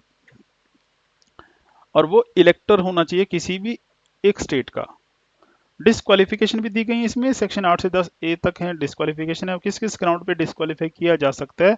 हमने बात की ना कॉन्स्टिट्यूशन में, तो कॉन्स्टिट्यूशन में तो ज़्यादा कुछ नहीं था, वहां तो एक मोटे लेवल पे, एक कह सकते हैं ना मैक्रो लेवल पे चीज़ें दी गई है। यहाँ पे बेसिक जो छोटी छोटी माइन्यूट प्रोविजन है उसको भी डाला गया। अब ग्राउंड्स क्या है सेक्शन 8 के अकॉर्डिंग, कि अगर किसी को कन्विक्शन हो जाती है किसी केस में, ये पहले नहीं था, ये बाद में किया गया। अब उसमें क्या है, दो चीजें, अगर सिर्फ फाइन होगा किसी को कि उसके ऊपर केस चला और बाद में उसको जो सजा हुई, सजा में ऑप्शन होती है ना कि फाइन लगेगा क्या सजा होगी, फाइन की ऑप्शन थी, जज ने उसको फाइन लगा दिया। तो जिस दिन फाइन लगा, डेट उससे, date of conviction, date of conviction से 6 साल के लिए उसको डी बार कर दिया जाएगा, 6 साल तक वो इलेक्शन नहीं लड़ सकता। और अगर उसको क्या हो गई, इम्प्रिजनमेंट हो गई, राइट, सजा हो गई, कैद हो गई, अब क्या होगा, अब जब वो रिलीज होगा ना, तब से 6 साल होंगे। कि अगर 4 साल की कैद हुई है तो वो 4 साल के बाद जब रिलीज होगा तब से 6 साल, यानी कि अगले 10 साल तक वो डिस्क्वालीफाई रहेगा, वो इलेक्शन नहीं लड़ सकता। So this is strict, yes good, ऐसा कह सकते हैं। अब कितना सही है कितना गलत है, this is matter of debate, क्योंकि ऐसे तो ठीक है, पर इस पे डिबेट हो सकती है। डिबेट क्यों, क्योंकि आपका ओपिनियन जानना चाहता है हमेशा जो पीपीएससी है यूपीएससी है। सेक्शन 10 क्या 9 क्या कहता है कि अगर कोई गवर्नमेंट एम्प्लॉय था, पहले इलेक्शन वो लड़ना चाहता है, पर वो डिसमिस हुआ है अगर अपनी सर्विस से करप्शन के ग्राउंड पे, फिर नहीं होगा, वो नहीं लड़ सकता। सेक्शन 10 क्या कहता है कि कोई गवर्नमेंट कॉन्ट्रैक्टर है वो भी अलाउड नहीं है, या जो ऑफिस ऑफ प्रॉफिट होल्ड करता है। सेक्शन 10 ए क्या कहता है कि अगर कोई बंदा इलेक्शन लड़ रहा है और वो क्या नहीं दे पाया, कि जो इलेक्शन पे कितना खर्चा आया, तो उसका अगर वो हिसाब नहीं दे पाया, तो उसके तहत उसको डिस्क्वालीफाई किया जा सकता है। मतलब this is something very vague, कि ऐसा भी हो सकता है यस कि आपने खर्चा ज़्यादा तो नहीं किया, उधर से पोल ऑब्जर्वर जो है वो देख रहा है, आपको चेक कर रहा है कि आप कितना खर्चा करोगे, क्या असेसमेंट उसको लग रही है कि आपने 50 लाख खर्चे हैं, 2 करोड़ खर्चे हैं, ज़्यादा खर्चे हैं, और आप कितना बता रहे हो, राइट। तो करप्ट प्रैक्टिसेस कहाँ पे डिफाइन की गई है, कहाँ पे उनके बारे में बताया गया, सेक्शन 123 में बताया गया कि किसको करप्ट प्रैक्टिसेस कहेंगे। जैसे ब्राइबरी है ना, कि कैश देना, गिफ्ट देना, जो वोटर है उनको कि वोट डालना भैया तो तुम्हें इतने पैसे मिलेंगे, इतने ये गिफ्ट देंगे, तो वो प्रोहिबिटेड है under section 123 of the representation of people act 1951। जबकि ये आम चलता है, बट है। अनड्यू इन्फ्लुएंस, किसी को धमकाना, है ना, कि भाई वोट हमें देना है, रिलीजन के बेस पे, कास्ट के बेस पे, कम्युनल स्लोगन लगा लगा के कि कोई कास्ट है उसके नाम पे आप वोट मांग रहे हो, फॉल्स स्टेटमेंट। फॉल्स स्टेटमेंट कैसे हो सकता है, छोटे वादे करना ऐसे कह लीजिए, या अपोजिट कैंडिडेट के बारे में झूठ बोलना, उसको डिफेम करना, है ना, उसकी बदनामी करना, पेड न्यूज चलवाना। जैसे कोई खबरें लगती है, पेड न्यूज बेसिकली एक न्यूज है जो अखबार में खबरें आती हैं वही होगी, पर वो ऐसे दी गई होगी आपको लगेगा कि ये तो पार्टी बड़ा कुछ कर रही है, और वो बेसिकली क्या होता है, वो पैसे देके खबर लगवाई जाती है कि आज वहां पे एक रैली हुई, उसमें ऐसे ऐसे लोग इतने इकट्ठे हो गए और वहां पे उन्होंने ऐसे कह दिया, वो हो गया, बहुत सारी चीजें दी जाती हैं, है ना। तो आपको वो देखना है। तो ये क्या है, ये आम चीजें जो शायद हमें ना पता हो, पर ये this is as per section 123 corrupt practice में आता है। इलेक्टोरल ऑफेंस क्या है उसके अलावा, 125 से लेकर 136 तक जो है उसमें है कि प्रोमोटिंग एनिमिटी, मतलब जो एक दूसरे के अंदर दुश्मनी की भावना पैदा करना, बैर पैदा करना लोगों के अंदर। अगर कोई ऐसा करता है, घृणा, नफरत को फैलाना, उसको ऐसे समझ लीजिए, तो उसको 3 साल की सजा हो सकती है। यानी कि पीनल प्रोविजन है, पनिशमेंट है पूरी, राइट। बूथ कैप्चरिंग पे 5 साल तक की सजा हो सकती है, अप टू है, उससे कम भी हो सकती है, यस उससे कम भी हो सकती है। झूठा एफिडेविट देने पे 6 महीने की जेल और फाइन भी होगा। सीक्रेसी की ब्रीच करने पे फाइन और इम्प्रिजनमेंट दोनों में से कुछ भी हो सकता है। तो ऑफेंसेस हैं तो उसके लिए हमारे पास पीनल प्रोविजन भी हैं। सो आसान तो नहीं है, मुश्किल है, राइट। फिर इलेक्शन एक्सपेंडिचर के बारे में कहाँ लिखा हुआ है, सेक्शन 77 78 में लिखा हुआ है। ये क्या कहता है कि जो भी कैंडिडेट है वो क्या करेगा, अपना जो एक्सपेंडिचर उसने किया है उसका लेखा जोखा, उसका अकाउंट वो मेंटेन करेगा, राइट। कब से, जब से नॉमिनेशन हुआ, उसने फॉर्म भरा, और जब से रिजल्ट आया उस सारे पीरियड का, और इलेक्शन कमीशन को 30 दिन के अंदर अंदर सबमिट करेगा, राइट। अगर नहीं करेगा तो सेक्शन 10A के मुताबिक वो क्या हो जाएगा, डिसक्वालीफाई हो जाएगा, मतलब वो एमपी एमएलए नहीं रहेगा। और जो लिमिट है एक्सपेंडिचर वो कितनी है, लोकसभा के इलेक्शन के लिए इट इज 95 लाख रुपीज। छोटी स्टेट में 75 है, बड़ी में 95 है। और अगर एमएलए का इलेक्शन है तो 40 लाख है for bigger state and 28 for smaller state, ऐसे इसको समझना है। फिर आ जाते हैं इलेक्शन डिस्प्यूट्स को लेके। इलेक्शन डिस्प्यूट की भी प्रोविजन इसमें दी गई है, मतलब कुछ नहीं छोड़ा हुआ है, हर चीज की प्रोविजन हमने कर दी है। तो इसकी प्रोविजन क्या है, सेक्शन 82 84 कि इलेक्शन पटिशन फाइल हो सकती है अगर कोई डिस्प्यूट अराइज हो, आपको लगा कि नहीं यार ये तो गलत हो गया मेरे साथ, मुझे तो वोट इतनी मिलनी चाहिए थी, झगड़ा है, कहाँ पे किससे किसके पास जाओगे, हाई कोर्ट जा सकते हो, पटिशन वहां पे दायर की जा सकती है।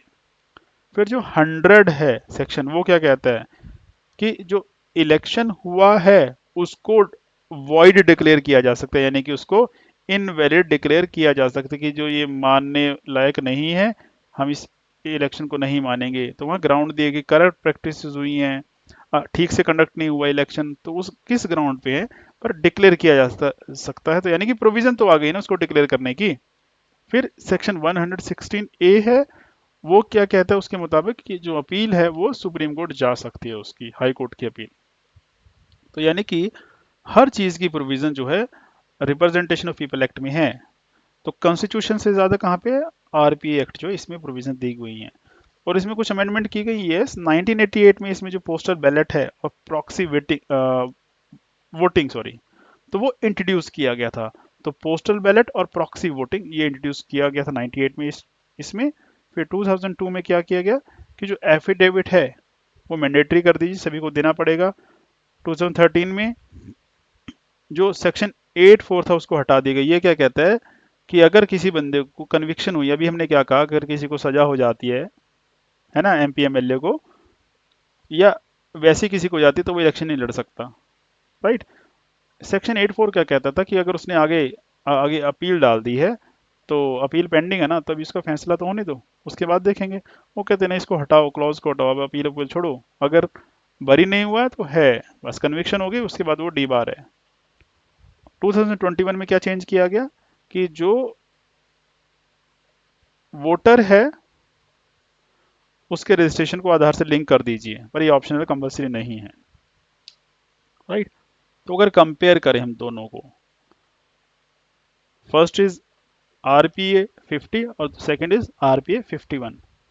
तो अगर दोनों को कंपेयर करें तो क्या है, जो 50 वाला था वो प्री इलेक्शन स्टेज के लिए था, जैसे डिलिमिटेशन ऑफ कॉन्स्टिट्यूंसीज को करवाना, जो वोटर लिस्ट है उसको तैयार करवाना, उसको रिवाइज करवाना, और क्वालिफिकेशन ऑफ वोटर्स, वो ज़्यादा चीज़ें थी। और अब क्या आ गया इसमें, पोस्ट इलेक्शन है या इलेक्शन के टाइम का, कि इलेक्शन कैसे होगा, क्वालिफिकेशन डिस्क्वालिफिकेशन, ऑफेंस हो गए, डिस्प्यूट अराइज हो गया, यानी कि ये बाद में होता है ऑफेंस और इलेक्शन का डिस्प्यूट। इलेक्टोरल रोल के बारे में क्या था पहले कि क्रिएशन करेक्शन एंड रिवीजन थी, अब क्या है कि जो रोल है इलेक्टोरल वो एक्चुअल वोटिंग के लिए यूज होगा, और कुछ नहीं है उसमें। दोनों की प्रोविजन कहाँ से आई, दोनों की provision article 327 of the constitution से आई, ये याद रखिएगा, अलग से नहीं है, ये कॉन्स्टिट्यूशन से है, राइट। फिर यहाँ पे रोल क्या है इलेक्शन कमीशन का, पहले एक्ट के मुताबिक उसका रोल सुपरवाइजरी था, अब रेगुलेटरी और एनफोर्समेंट वाला है, right. Then comes the election जो होते हैं, अब वहाँ क्या होता है, सबसे पहले जो इसमें बात करें कि जो रूल बनाए गए हैं, है ना, तो दो तो हमने बात कर लिए आरपीए एक्ट, तीसरा जो है वो रूल है कि इलेक्शन होंगे तो उसके तहत रूल बना दिए गए, और वो कहाँ से डिराइव करते हैं अपनी पावर, वो रिप्रेजेंटेशन ऑफ पीपल एक्ट से ही डिराइव करते हैं, यानी कि उसमें ये प्रोविजन दी होगी कि आगे रूल बनाए जा सकते हैं तो बना दिए गए। सो ये किससे डील करते हैं ये रूल जो है, conduct of election rules. Practical aspect, ballot का फॉर्मेट क्या होगा, ईवीएम यूज करने कहाँ से करनी है कैसे नहीं, EVM means electronic voting machine. फिर पोस्टल बैलेट के बारे में है, पोलिंग एजेंट अपॉइंट करने हैं, काउंटिंग एजेंट अपॉइंट करने हैं, कैसे करने हैं, उसमें सारे डिटेल दिया हुआ है, राइट। उसके अलावा एक एक्ट हमारे पास डीलिमिटेशन एक्ट, राइट। अब डीलिमिटेशन एक्ट से एक नहीं है, बहुत सारे एक्ट बनते रहते हैं। तो डीलिमिटेशन होता क्या है, जब हम बाउंड्रीज चेंज करते हैं, लिमिट जो है उसको डीलिमिट कर देते हैं कि एक एरिया उसकी बाउंड्री इतनी बड़ी है, जिसको हम कहते हैं यहाँ पे कंस्टिट्यूएंसी, पंजाबी में कहते हैं हल्का, है ना, क्षेत्र बोलते हैं हिंदी में कि चुनाव क्षेत्र क्या है, कंस्टिट्यूएंसी क्या है किसी की। तो अगर किसी का एक एरिया है तो वो सेम रहेगा क्या, मान लीजिए एक एरिया है, एक स्टेट है, तो उसमें हमने क्या किया, ऐसे चार कंस्टिट्यूएंसी बना दी गई। अब ये कैसे बनाई गई, ये पॉपुलेशन के अकॉर्डिंग है कि सभी में बराबर पॉपुलेशन है। यहाँ पे पॉपुलेशन दूर दूर थी तो इसलिए अगर मान लीजिए यहाँ पे भी 10 लोग रहते हैं, यहाँ पे भी लोग रहते हैं, यहाँ पे भी 10 और यहाँ 10, सभी में 10-10 लोग रहते हैं। यहाँ की आबादी बढ़ गई, यहाँ 15 हो गई, यहाँ की आबादी बढ़ के 12 हो गई, और यहाँ की आबादी बढ़ के अब 25 हो गई है, और यहाँ की आबादी 11 हो गई है। ऐसा हो सकता है, हो सकता है। अब टोटल आबादी बढ़ गई है यहाँ की। अब पहले तो बराबर थे 10-10, अब सब बढ़ गए, चेंज हो गए। तो होता क्या है कि कंस्टिट्यूएंसी में इक्वल होना चाहिए सभी के पास, इक्वल क्या, इक्वल पॉपुलेशन रिप्रेजेंट होनी चाहिए सभी में। तो इसकी जैसे 25 है, अभी इसकी 15 के 40 हो गई, 50 60 63 हो गई, राइट। तो 63 को आप 4 से कर दीजिए, रफली 13, तो सभी में 13 होना चाहिए। यानी कि अब इनके जो एरियाज उनको चेंज करना पड़ेगा, इसका एरिया और इसका एरिया बढ़ाना पड़ेगा, इसका एरिया घटाना पड़ेगा, डीलिमिट करना पड़ेगा आपको एरिया।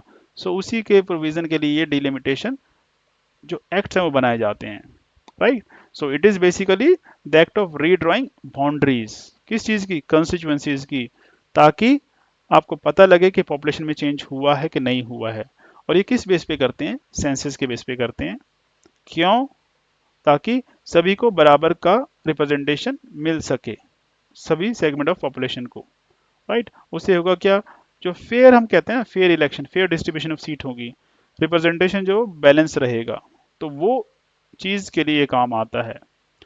लीगल अगर बेसिस देखें इसका, तो आर्टिकल 82 ऑफ द कॉन्स्टिट्यूशन में भी है कि पार्लियामेंट जो है वो डिलिमिटेशन एक्ट बना सकते हैं आफ्टर एवरी सेंसस।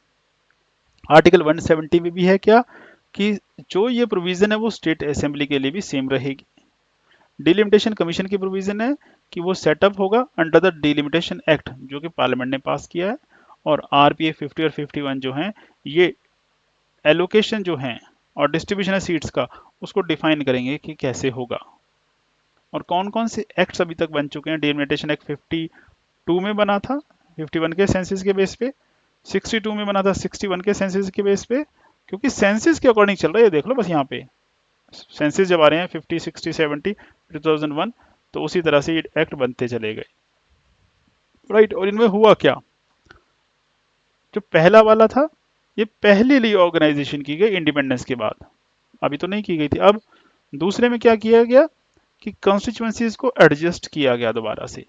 फिर ये लास्ट डिलिमिटेशन हुई थी, पहली जो कह लीजिए, उसके बाद जो लास्ट फुल डिलिमिटेशन थी जो फ्रीज करने से पहले, उसके बाद जो है 2001 में इसको फ्रीज कर दिया, कब तक के लिए, 2026। इसका मतलब क्या है कि पॉपुलेशन बढ़ती रहे तो बढ़ती रहे, अगले 25 सालों तक, 2001 में भी आना आया था ना कि अगले 25 साल तक हम डीलिमिटेशन नहीं करेंगे, यानी कि जितनी सीट आज लिमिटेड है उतनी ही रहेंगी, वो चेंज हम नहीं करेंगे।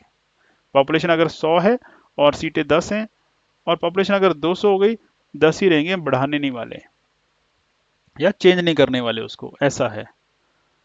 तो डिलिमिटेशन जो कमीशन है उसमें होता कौन है, वन इज चेयरपर्सन जो कि सुप्रीम कोर्ट के रिटायर्ड जज होंगे, उसके अलावा चीफ इलेक्शन कमिश्नर या उनका कोई भी रिप्रेजेंटेटिव, उसके अलावा कौन होंगे, स्टेट इलेक्शन कमिश्नर, कहाँ के, उस कंसर्न स्टेट के जहाँ पे करना है, पावर क्या है कि जो उन्होंने अवार्ड दिया, जो उन्होंने अनाउंसमेंट किया, रिकमेंडेशन दी, वो फाइनल होंगी और उस चीज़ को, उसके डिसीजन को कोर्ट में चैलेंज नहीं किया जा सकता। और जो डीलिमिटेशन कमीशन है वो पॉलिटिकल पार्टी से जो दूसरे स्टेक होल्डर है उनके साथ कंसल्ट करता है पहले, बाद में ये अप्रूव करेगा। और जो ये ड्राफ्ट बनाएंगे उसको पहले फीडबैक के लिए, पब्लिक के फीडबैक के लिए पब्लिश किया जाता है। अब ये जो डीलिमिटेशन कमीशन है इसमें मैंने कुछ चीज़ों को रोक दिया है। रोक मतलब फ्रीज कर दिया है कि जितना है उतना ही रहने वाला है, हम इस पे क्या चेंज नहीं करने वाले।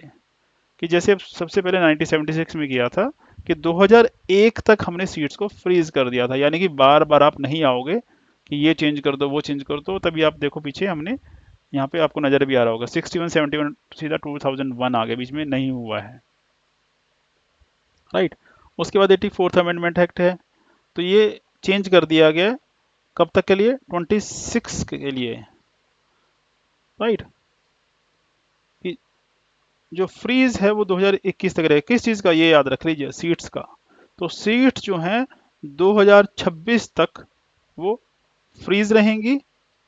और ये किस बेसिस पे था, 2001 के सेंसस पे। इसका मतलब जो सीट की एलोकेशन है वो 2000 सेंसस के अकॉर्डिंग चलेगी। और कब तक चलेगी ये, 2026 तक ऐसे ही चलेगी, उसको चेंज नहीं किया जाएगा। अप टू 2026 ऐसे रहेगा। उसकी वजह से क्या होगा कि जो नंबर ऑफ सीट्स हैं लोकसभा की वो फ्रीज कर दी गई 543 पे। और इसी तरह से जो असेंबली की सीट्स हैं वो फ्रीज कर दी गई हैं, तो वो चेंज नहीं हो रहा है। तो असेंबली की सीट्स चेंज नहीं हुई हैं। उसके अलावा जो सीट्स हैं आपकी, है ना, उसकी एडजस्टमेंट करने, इंट्रा स्टेट एडजस्टमेंट, तो वो 2001 के सेंसस पे होंगी, राइट। चलिए, अभी पीछे जम्मू एंड कश्मीर के लिए बनाया गया था, तो वो एक अलग केस था। डीलिमिटेशन कमीशन 2020 में बना, जब J&K का रीऑर्गेनाइजेशन करने के बाद एक एक्ट पास हुआ 2019 का रीऑर्गेनाइजेशन एक्ट। और यहाँ पे क्या किया, 2011 के सेंसस पे किया गया। और इसने जो जम्मू एंड कश्मीर की असेंबली की सीट्स हैं 83 से वो 90 कर दी थी।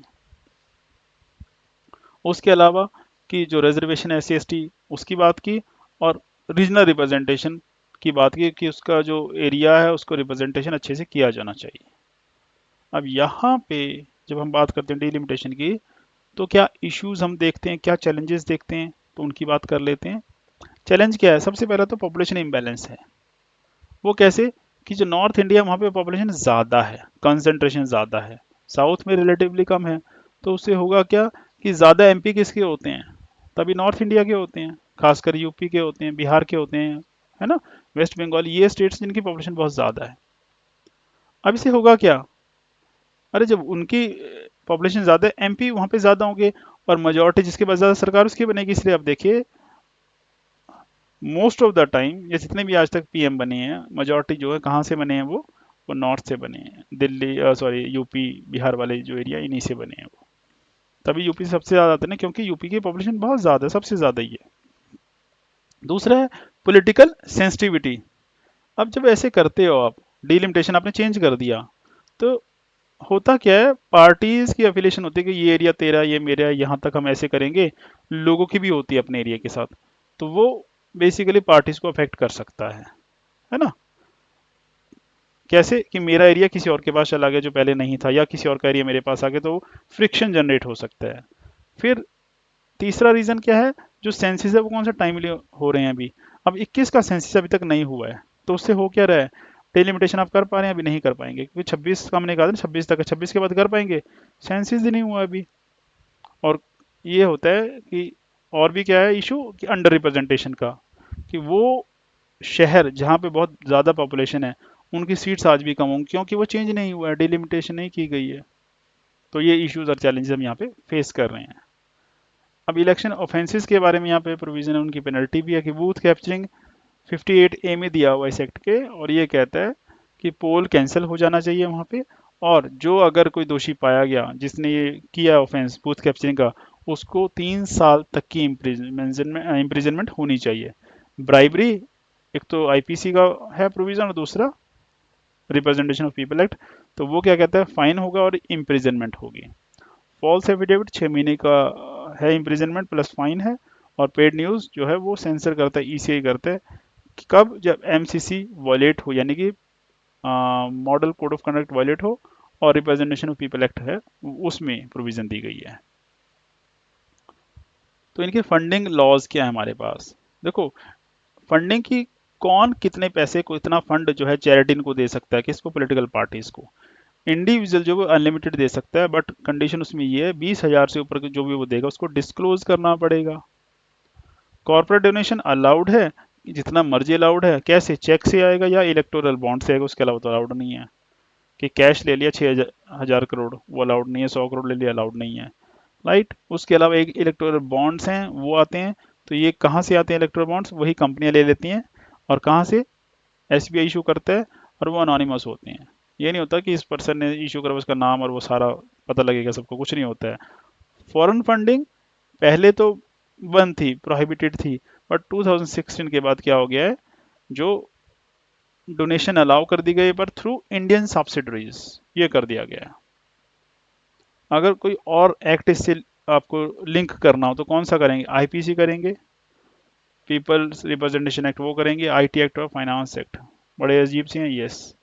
फाइनेंस एक्ट क्या कहता है कि जो पॉलिटिकल पार्टीज हैं उनकी फंडिंग कैसे होगी, तो इसमें उसके बारे में, इलेक्टोरल बॉन्ड के बारे में। आईटी एक्ट 2000 जो है वो बात करता है या कवर करता है जो कैंपेनिंग है, ऑनलाइन डिजिटल कैंपेनिंग, उनको कवर करता है। उसके जो रूल बने हुए हैं, या फेक न्यूज़ है उनको देखता है वो बेसिकली। आईटी एक्ट में उसकी प्रोविजन है। राइट। जो पीपल्स रिप्रेजेंटेशन एक्ट है उसमें क्या है, इलेक्शन लॉ के बारे में पीरियोडिकली अपडेट किया जाता है। और आईपीसी में जो क्राइम है, ब्राइबरी, इम्पर्सोनेशन, इसके लिए सजा कहाँ पे दी हुई है? पुरानी आईपीसी में थी। अब तो बीएनएस आ गया, वो प्रोविजन लगने वाली हैं जी। राइट। नेक्स्ट टॉपिक है हमारा यहाँ पे इलेक्टोरल रिफॉर्म्स। इलेक्टोरल रिफॉर्म्स का क्या मतलब है कि जो हम बात करें इलेक्शन प्रोसेस की, इलेक्शन ऐसे होना चाहिए, वैसे होना चाहिए, क्या सही चल रहा है? अगर हाँ तो ठीक है, नहीं तो हमने क्या चेंज लाया उसमें? अब आप बता सकते हैं ये गलत है, तो उसके लिए सरकार ने क्या किया? Reforms basically. तो अगर कोई चीज़ गलत थी, सरकार ने वो चेंज की। आज क्या गलत है उसको चेंज करना पड़ेगा। सो ऐसे जो चेंजेस हैं उनको हम रिफॉर्म बोल रहे हैं। राइट। क्योंकि वो इलेक्शन से जुड़े हुए, इसलिए दीज आर इलेक्टोरल रिफॉर्म्स। तो सिंपल सा मतलब क्या है, जब आप इलेक्शन प्रोसेस को इम्प्रूव करोगे, किस चीज़ के लिए? ताकि जो प्रोसेस है वो फ्री हो, ट्रांसपेरेंट इलेक्शन होना चाहिए, और इंक्लूसिव में सभी उससे जुड़ें। तो वो पर्पस है इसका। और कब से कर रहे हैं? बहुत बार कर लिया, 1950 से कर रहे हैं। कौन कौन से करें वो भी बात करते हैं। तो पहले जो कमेटी है जिन्होंने रिकमेंड किया है, 1998 की कमेटी है, इंद्रजीत गुप्ता कमेटी है। पता होना चाहिए, यस, एग्जाम के पॉइंट ऑफ व्यू से दिस इज इम्पॉर्टेंट। ये बात करती है कि इलेक्शंस में स्टेट फंडिंग की कैसे होगी, कैसे नहीं होगी, अलाउड भी है कि नहीं है। फिर लॉ कमीशन की रिपोर्ट है, 99 की है, 170 रिपोर्ट है। जो इनर पार्टी डेमोक्रेसी है वो ये कहती है कि इनर पार्टी डेमोक्रेसी होनी चाहिए, क्रिमिनल पे बैन होना चाहिए, और पार्टी अकाउंट्स ऑडिट होने चाहिए। राइट। इनर पार्टी डेमोक्रेसी ना समझ आए तो मैसेज कर दीजिए, या मैं बता ही देता हूँ दोबारा से, कि पार्टी के अंदर जो है डेमोक्रेटिक स्ट्रक्चर होना चाहिए। पार्टी पॉलिटिक्स जो है वो, या डायनेस्टिक पॉलिटिक्स नहीं चलनी चाहिए वहाँ पे, कि एक ही फैमिली ना चलाए उसको। डेमोक्रेटिक वे से जो टैलेंटेड लोग हैं उनको आगे आने दिया जाए। फिर नेशनल कमीशन जो है, जो कॉन्स्टिट्यूशन की वर्किंग के लिए बना था 2001 में, उसने भी कुछ बोला। उसने क्या बोला कि फंडिंग की ट्रांसपेरेंसी होनी चाहिए और इंटरनल इलेक्शंस होने चाहिए। 2008 में सेकंड एडमिनिस्ट्रेटिव रिफॉर्म कमीशन, उसकी रिपोर्ट आई, उसने भी क्या कहा? डी क्रिमिनलाइजेशन करना पड़ेगा, और एक्सपेंडिचर पे लिमिट लगानी पड़ेगी, सीलिंग लगानी पड़ेगी। इलेक्शन कमीशन ऑफ इंडिया तो चल ही रहा है। राइट। ये क्या कहता है, जो क्रिमिनल कैंडिडेट है उसको डीबार कर दीजिए, और पेड न्यूज़ रेगुलेट कीजिए, वो इन्होंने किया है। तो फेज की अगर बात करें कि किस फेज में कौन से इलेक्टोरल रिफॉर्म्स हुए, तो ये फेज है वो 90 से पहले वाले। उस फेज में क्या हुआ था? उस फेज में सबसे पहले तो आप बात कर सकते हैं इसी का, रिप्रेजेंटेशन ऑफ पीपल एक्ट, ये इनेक्ट हुआ था, दो 50 में और फिर 51 में। फिर 61 में पोस्टल बैलेट जो है ये सिस्टम इंट्रोड्यूस किया गया। 85 में एंटी डिफेक्शन लॉ आ गया था by 52nd amendment act of the constitution. 1988 में 61st अमेंडमेंट एक्ट पास किया गया गवर्नमेंट ने। और जो एज है, वोटिंग एज, ये 21 से कम कर दी गई 18। पहले 21 साल का बच्चा जो है वो वोट डाल सकता था। अब इसके बाद क्या कर दिया? 18 कर दिया, अब 18 साल का बच्चा भी वोट डाल सकता है। 1990 के बाद क्या हमने देखा चेंजेस या क्या रिफॉर्म्स किए गए? बहुत सारे रिफॉर्म्स एक्चुअली, और कुछ रिसेंट भी इसके अलावा भी हुए हैं। जैसे 93 में क्या किया गया, वोटर आईडी कार्ड इंट्रोड्यूस किया गया। 2000 में जो इलेक्ट्रॉनिक वोटिंग मशीन है ईवीएम, वो इंट्रोड्यूस की गई हैं। 2003 में सुप्रीम कोर्ट ने डायरेक्शंस दी कि जो क्रिमिनल रिकॉर्ड है वो आपको वो बताना पड़ेगा अपना। फिर 2010 में फ्लाइंग स्क्वाड सर्वेलेंस से क्या किया गया, इलेक्शन एक्सपेंडिचर की मॉनिटरिंग करवाई गई। 2013 में क्या हुआ है कि जो कन्विक्टेड एमपी एमएलए हैं जिनको सजा हो गई है उनको डिसक्वालीफाई कर दिया जाए, और ये किस बेस पे हुआ? सुप्रीम कोर्ट की एक जजमेंट थी लिली थॉमस केस में, उस बेसिस पे हुआ। 2013 में एक नई चीज़ यहाँ इंट्रोड्यूस हुई, वो था कि अगर आपको कोई भी कैंडिडेट पसंद नहीं है इलेक्शन में, तो आप क्या कर सकते हैं, एक एक्स्ट्रा बटन है उसको दबा सकते हैं, जो कि पहले नहीं होता था। वो है नन ऑफ द अबव का ऑप्शन, कि जो भी यहाँ पे हैं उनमें से कोई भी मुझे पसंद नहीं, मैं किसी को वोट डालना नहीं चाहता, नोटा कहते हैं इसको, राइट। कि नोटा दबा दिया मतलब कोई पसंद नहीं है उसको।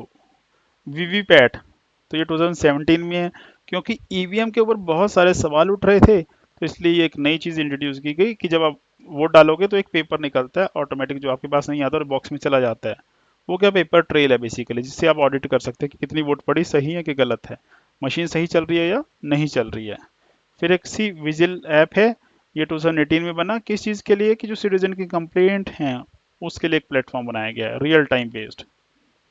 और उसके बाद जो है अभी कुछ चल रही हैं, कुछ प्रपोज हैं, वो कौन कौन सी हैं वो बात कर लेते हैं, क्योंकि वो कुछ प्रपोज होंगी, कुछ सुप्रीम कोर्ट की डायरेक्शंस होंगी, या होगा कि ऐसे भाई कर लो आप, उसने कुछ सजेशन दी होंगी। तो इलेक्टोरल बॉन्ड को लेके कि ट्रांसपेरेंसी नहीं है, तो अनोनिमिटी है उसको कैसे आप दूर कर सकते हैं। फिर वोटर आईडी कार्ड जो है वो आधार के साथ लिंक है, इससे क्या किया गया, डुप्लिसिटी नहीं होनी चाहिए वोटिंग की। फिर इलेक्टोरल रोल जो है वो कॉमन करने की बात की गई, कि एक ही वोटर लिस्ट होनी चाहिए पंचायत और असेंबली के इलेक्शन में, अलग अलग की जरूरत नहीं, क्योंकि स्टेट तो एक ही है और लोग तो वही हैं। और अब ये नया जो है प्रपोज है जो चल रहा है, one nation one election, right, कि एक कंट्री है तो एक इलेक्शन होना चाहिए। इसका मतलब साइमल्टेनियस इलेक्शन, चाहे वो पार्लियामेंट है चाहे असेंबली, सबका इकट्ठा हो जाना चाहिए, अलग अलग कराने की जरूरत नहीं है। वो जैसे मैटर ऑफ डिबेट कि क्या होना चाहिए क्या नहीं होना चाहिए, ऐसे नहीं। फिर रिमोट वोटिंग है, ऑनगोइंग है इसका ट्रायल, माइग्रेंट वर्कर के लिए पायलट प्रोजेक्ट पे है ये भी। डी क्रिमिनलाइजेशन ऑफ पॉलिटिक्स की बात की गई है, और ये किया गया कि सुप्रीम कोर्ट ने क्या मैंडेट कर दिया कि सभी को अपना क्रिमिनल रिकॉर्ड डिस्क्लोज करना पड़ेगा, पब्लिश किया जाता है वो बाकायदा। फिर सुप्रीम कोर्ट ने जब ये हियरिंग चलती है पब्लिक इंटरेस्ट लिटिगेशन की, तो वहाँ पे क्या कहा कि जो फ्री बीज दी जाती है उनको रोका जाए। फ्री बीज का मतलब क्या होता है, कि जो वोटर्स हैं उनको आप फ्री का सामान दो, फ्री का सामान उन्होंने नहीं खरीदा, आप उनको, जैसे होता है ना कि कंबल बांट रहे हैं, एलसीडी बांट दी, ट्रैक्टर दे दिया, गिफ्ट दे दिया, मतलब जो गिफ्ट है वो गिफ्ट नहीं हो, बेसिकली इसी में कवर हो जाता है, फ्री बीज हैं वो। और वो तो अब तो हम पनिशेबल करने की बात करते हैं, राइट। तो हम क्या इशू फेस करते हैं इंडिया में, इशू हम फेस करते हैं कि जो इलेक्टोरल सिस्टम है उसमें क्रिमिनलिटी जो है, क्रिमिनलाइजेशन उसका हो रहा है। रिपोर्ट्स ये कहती हैं कि बहुत सारे एमपी जो हैं, 30-40% एमपी या उससे भी ज़्यादा, कैसे हैं जिनके ऊपर क्रिमिनल केसेस जो हैं वो चल रहे हैं। अच्छा बुरा वो बात की बात है, बट चल रहे हैं, दिस इज अ फैक्ट। फिर ब्लैक मनी बहुत यूज़ होती है। ब्लैक मनी का मतलब है अनअकाउंटेड है, पता नहीं, जिसके पास ब्लैक पड़ा है वो फंडिंग में लगा सकता है, नहीं तो आके ईडी उठा लेगी या कोई और उसके ऊपर हो सकता है ऐसे एक्शन। फिर पेड न्यूज़ बहुत चल रही है, आपको पता ही नहीं है कि ये न्यूज़ सच की है या पैसे दे के लगवाई गई है, राइट। इंटर डेमोक्रेसी जो है इंटरनल, वो पार्टीज में नहीं होती है। फिर बूथ कैप्चरिंग है, वोटर इंटिमिडेशन ये चल रहा है बूथ पे, जो वोटर वोट डालने नहीं आते हैं, गर्मी होती है, पढ़े लिखे लोगों में नहीं आते हैं, और फ्री बीज कल्चर है। ये हमारे की इश्यूज है जिनको एड्रेस करने की ज़रूरत है। अगर इसमें बात करें जुडिशरी का रोल क्या है इसमें रिफॉर्म्स में, तो जो केस होते हैं तो वहाँ पे अगर उसको कुछ नज़र आता है तो कोर्ट डायरेक्शन दे सकता है, और वो एक लॉ की तरह उसको कंप्लाई किया जाएगा। यहाँ पे है कि ये यूनियन ऑफ इंडिया का केस है, एडी वर्सेस एडीआर। इसमें क्या हुआ था फाइनल, सुप्रीम कोर्ट ने क्या डायरेक्शन दी कि जो क्रिमिनल रिकॉर्ड और असेट्स हैं सभी को डिस्क्लोज करने पड़ेंगे कि उसके पास कितनी प्रॉपर्टी और कितने केस उसके खिलाफ चल रहे हैं। लिली थॉमस केस जो हमने पहले बात की, ये किसके रिगार्डिंग था? कन्विक्टेड लेजिस्लेचर्स, मतलब कि जो कन्विक्टेड लेजिस्लेचर है उनको इमीडिएटली डिस्क्वालीफाई करना है हमने। फिर तीसरी है यह people's union for civil liberties. इस टाइम पे इनके कहने पे क्या हुआ, नोटा इंट्रोड्यूस किया गया, यानी कि ये भी कोर्ट ने करवाया।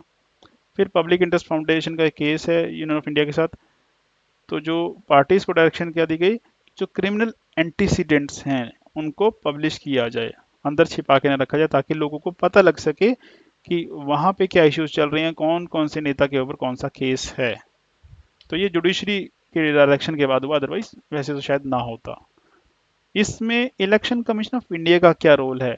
इलेक्शन कमीशन ऑफ इंडिया का यहाँ रोल क्या है कि वो फ्री और फेयर इलेक्शन कराता है, नंबर 1। नंबर 2, वो इलेक्शन का जो कोड ऑफ कंडक्ट है, मॉडल कोड ऑफ कंडक्ट, वो इम्प्लीमेंट करवाता है, जिसको कहते हैं चोट जाब्ता लग गया। फिर एडवाइजरीज इशू करता है, नोटिस इशू करता है अगर कोई माल प्रैक्टिस हो रही होती है तो, कि कुछ गलत हो रहा है उसको नोटिस करेगा इशू। फिर जो वोटर एजुकेशन कैंपेन है वो चलाई जाती है, ये उसका रोल है, ताकि वोटर को नॉलेज मिलेगी तभी तो वो आएगा, अदरवाइज को पता भी नहीं होता कई बार तो। फिर जो वोटर लिस्ट बनी है उनको रिवाइज कराना, अवेयरनेस ड्राइव चलाना इलेक्शन के बारे में, तो ये रोल किसका रहता है? इलेक्शन कमीशन का रहता है। तो ये सारी चीज़ें जो आज हमने पढ़नी थी, राइट। सो ये क्वेश्चन है आप लोगों के लिए, आप इसको कोशिश करेंगे लिखने की, जैसा कि मैंने आपको बताया था आज सुबह कि कैसे अटेम्प्ट करना है। मैंने आपको कुछ पॉइंट्स दिए थे, उसमें किस तरह से डिस्कस करना होता है हमने आंसर को, और कैसे ब्रीफ में लिखना है, ज़्यादा लंबा चौड़ा नहीं लिखेंगे, 200-250 वर्ड बस। और वर्ड लिमिट का ध्यान रखते हो। यहाँ पे सवाल क्या है, discuss the need for simultaneous election in India, जो भी मुद्दा चल रहा है वही है।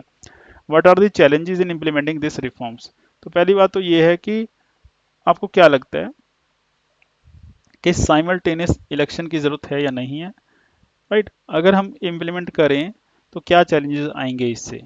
चलिए बढ़िया सवाल है ये, तो आप कोशिश करेंगे इसको करने की। और अगर आपको क्लासेस आपको लगती है वर्थ है आपके काम के, तो शेयर कीजिए अपने दोस्तों के साथ, ताकि उनका बेनिफिट हो सके। और एंजॉय कीजिए। Thank you so much, bye bye, मिलते हैं नेक्स्ट क्लास में।